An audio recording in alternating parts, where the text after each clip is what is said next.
আমার আম মাখা দেখে যদি তোমাদের জিভে জল আসে, এটার জন্য কিন্তু আমি দায়ী না। আজকে অনেক বেশি রোদ উঠেছে, ভাবলাম একটু আম মাখা খাই, যেহেতু এখন কাঁচা আম পাওয়া যাচ্ছে। আর সেই স্কুলের কথাগুলো মনে পড়ে যাচ্ছে। স্কুলে যখন আমাদের টিফিন টাইম হইতো, তখন আমরা দরজার চিপার মধ্যে আম দিয়ে ভেঙে তারপর বান্ধবীরা মিলে একসাথে খেতাম। তো এরপর থেকে আর আমার টক জাতীয় কোনো কিছু তেমন একটা খাওয়া হয় না, মানে স্কুল লাইফের পর থেকে আমি এগুলা থেকে দূর হয়ে গেছি। কিন্তু তখন অনেক বেশি খেতে ভালো লাগতো, সব ফ্রেন্ডরা মিলে এত খেতাম টক। তো আজকে সেই কথাটাই মনে পড়ে যাচ্ছিল, আর আমি ছাদে চলে আসছি আজকে আম ভর্তা বানানোর জন্য, মানে আম মাখাটা বানানোর জন্য। ভাবলাম যেহেতু এখন ফ্রেন্ডরা নাই, একা একা খাবো, তো আমার কাছে পাটা পোতাও ছিল না, এইটা ছিল, এইটা দিয়ে বাইরে বাইরে মানে ছেঁচা টাইপের আম মাখা খেতে আমার কাছে অনেক বেশি মজা লাগে। এই কারণে এভাবে ছেঁচে নিচ্ছিলাম।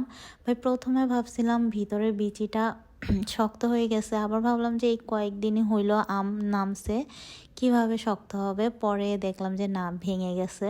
তো এই দেখো আমি আমটা পুরো ছেঁচে নিয়েছি, অনেক কষ্ট হয়েছে। আর অনেক গরম ছিল, তার গরমের ভিতরে কিন্তু আম মানে টক জাতীয় যে কোনো ফলে খেতে তখন ভালো লাগে। তো আমি লবণ দিয়ে দিছি আর গুঁড়া মরিচ দিয়ে দিছি, একদম ঝাল, এই মরিচটা অনেক বেশি ঝাল, এই জন্য অল্প করে দিয়েছি। তারপরেও আমার কাছে অনেক ঝাল হয়ে গেছিলো, পরে আমি কিন্তু অনেক ঝাল খেতে পারি। তো মাখা দেখে এখন আমার নিজেরই খেতে ইচ্ছা করতেছে। এই সন্ধ্যাবেলা বসে বসে আমি ভয়েস দিচ্ছি আর এই মাখা দেখতেছি, মন চাচ্ছে এখন গিয়ে আবার খাই।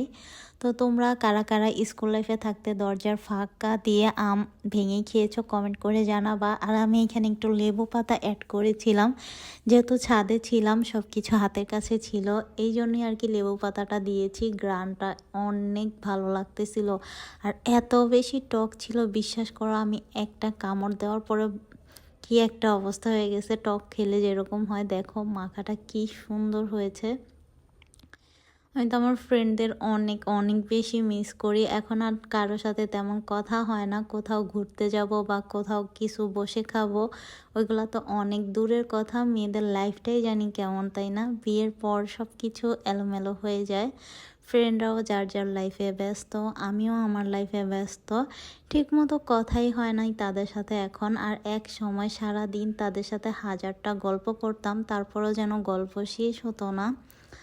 এই ছিল আজকের আমার আম মাখা। কারা কারা আমার মতো স্কুলের ফ্রেন্ডদের সাথে এরকম আম মাখা খেয়েছো? তখন তার মেখে খাওয়া যাইতো না, টিফিন টাইমে লবণ মরিচ দিয়ে খেতাম, আবার অনেক সময় লবণ মরিচ না থাকলে এইভাবেই খেতাম, তখন না খেতে অনেক বেশি ভালো লাগতো।